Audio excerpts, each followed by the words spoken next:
Hello, আসসালামু আলাইকুম everyone. আজকে নিয়ে আসলাম, এটা হচ্ছে নোনা ইলিশ মাছের ভর্তা। আমি জানি অনেকেই অনেক ভালোভাবে তৈরি করতে পারেন, বাট আমার হরহামেশাই করা না হলে মাঝে মধ্যে করা হয়। তো আমি হচ্ছে এই চাঁদপুরের ইলিশটা কিনেছিলাম, তো এই পর্যন্ত কিছু করা হয়নি। তার মাঝখান থেকে দুটো পিস বের করে বেশ অনেকক্ষণ পানিতে ভিজিয়ে রেখেছিলাম। দেন সরিষার তেল নিয়ে নিলাম, আর এই মাছ মানে সরিষার তেলেই করতে হবে। আর এটাকে আমি এইভাবে ভর্তা করে খাই, কে কীভাবে করে খান জানি না, তো জানাবেন কারো কাছে আরও বেস্ট কোনো রেসিপি থাকলে। তো আমি হচ্ছে এইটা তো নোনা ইলিশ যেহেতু লবণে ভরা, সো খুব ভালোভাবে ধুয়ে পরিষ্কার করে নেওয়া হয়েছে এবং ছোটো ছোটো পিস করে ধোয়া হয়েছে। তারপরেও ফাইনালি টেস্ট করার পরে দেখা গেছে যে লবণের পরিমাণটা অনেক বেশি। ওয়াই জানি না কেন, বুঝলাম না, হয়তো আরও বেশি ধোয়া উচিত ছিল কিংবা গরম পানিতে ভিজানো উচিত ছিল। তবে এটা একদম ফ্রেশ ছিল, তাই আমি গরম পানিতে ভিজাইনি। আর সফট ছিল, দেখলাম যে গরম পানি দিলে যদি গলে যায়, এমনি মাছটা সফট, তাই আমি লবণ না দিয়ে সামান্য এক পিঞ্চ হলুদ দিয়ে এটাকে ভেজে নিব। আমি অ্যাট ফার্স্ট এইভাবেই ভাজি, দেন তাতে একটু শুকনা মরিচ, আর এই টোটাল রান্নাটাই আমি সরিষার তেলে করার চেষ্টা করি। আর আমার হাতে যে সরিষার তেলটা, এটা হচ্ছে একদম কাঠের ঘানিতে ভাঙানো খাঁটি সরিষার তেলে।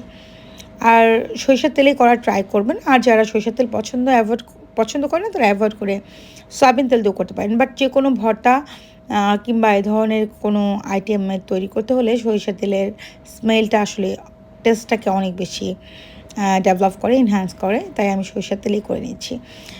অবশ্যই জানাবেন আপনারা কে কীভাবে এটাকে ভর্তা করে খান, তবে আমি এভাবেই করি সচরাচর। আবার এটাকে অনেকক্ষণ ভাজলে কিন্তু এটা আবার ঝুড়ো হয়ে যাবে, আর সামান্য মশলা দিতে পারেন। আমি আবার একটু পানিও দিয়ে দিলাম, কারণ আমার কাছে একটু পানি না দিলে মনে হবে কি প্রপার কুক হয়নি। এমনিতেই তো নোনা মাছ নরম থাকে, তারপরেও ভেজে নিয়েছি পর্যাপ্ত তেলে, তারপরেও পানি দিয়ে একটু কুক করে নিব, না হলে আমার মনের মধ্যে খুঁতখুঁতি থেকে যাবে যে মাছটা আমার প্রপারলি সেদ্ধ হয়নি। তাই হচ্ছে আমি একটু কুক করে নিলাম। তবে হয়তো আমার উচিত ছিল নোনা মাছটাকে ছোটো করে কাটার পরেও হালকা উষ্ণ গরম পানি দিয়ে একটু ধুয়ে নেওয়া, তাহলে হয়তো এর লবণের ভাবটা কমে যেত। আমি এখানে এক পিঞ্চও লবণ ইউজ করিনি, তারপরে অনেক বেশি তেতো হয়ে গিয়েছিল কেন জানি না। তারপরে এক পিঞ্চ আমি একটু হলুদ দিয়ে দিলাম হালকা একটু কালারের জন্য, একটু কালার না হলে ফ্যাকাশে লাগবে। তারপর বেশ খানিকটা রসুন থেতো করা দিয়ে দিলাম, আর রসুনের পরিমাণটা এখানে বেশি লাগে। আর পেঁয়াজ 1 কাপের বেশি, এখানে প্রায় 1.5 কাপের মতো পেঁয়াজ ছিল, আর হাফ কাপের মতো রসুন থেতো করা, এটাও দিয়ে দিলাম। এটা একসাথে আমরা বেশ কিছুক্ষণ এটাকে কুক করব, তাতে রসুন, পেঁয়াজ, মরিচ এবং মাছ সব কিছুই ওয়েল কুকড হয়ে যাবে।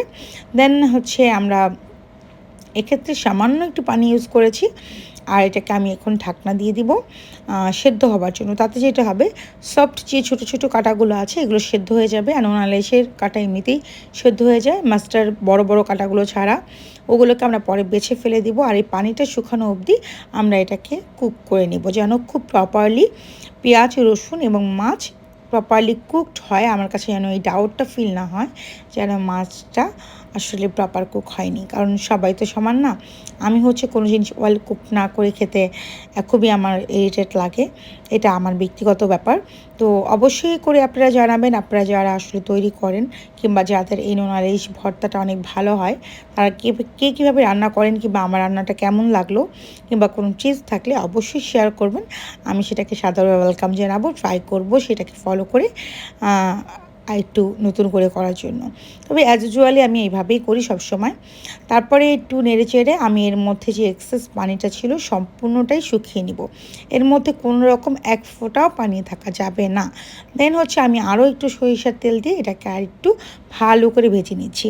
আর এই পর্যায়ে আমি বেশ খানিকটা ধনিয়া পাতা অ্যাড করে দিলাম। আপনারা চাইলে ধনিয়া পাতাটা অ্যাড নাও করতে পারেন, আর যারা মরিচ পছন্দ করেন তারা কাঁচা মরিচ কিংবা শুকনো মরিচের পরিমাণটা আরও একটু বেশি বাড়িয়ে দিতে পারেন। তবে আমি গুঁড়া মরিচ ইউজ করি নাই, শুধু 3টা শুকনো মরিচ ইউজ করেছি, কারণ আপনারা সবাই জানেন আমি টোটালি ঝাল লাভার না। ঝাল আইটেম পছন্দ করি, বাট টোটালি বেশি রিচ ঝাল যেটাকে বলে একদম বেশি স্পাইসি, এটা আমার একেবারেই পছন্দ না।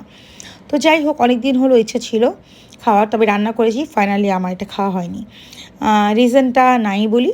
যাই হোক, তারপরে অনেকক্ষণ ভাজাভুজি করার পরে এরকম একটা টেক্সচার এটা দাঁড়িয়ে গেল।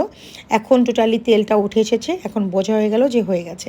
দেন আমি ফাইনালি এটাকে শিলনোড়াতে বেটে নিব, আর বড় বড় কাঁটাগুলোকে বেছে নিব। ফাইনালি আমার বাটাবাটি শেষ, বাটাবাটির শ্যুটটা নেওয়া হয়নি। এই তো আমার ভর্তা রেডি। কে কীভাবে রান্না করেন অবশ্যই জানাবেন। আল্লাহ হাফিজ।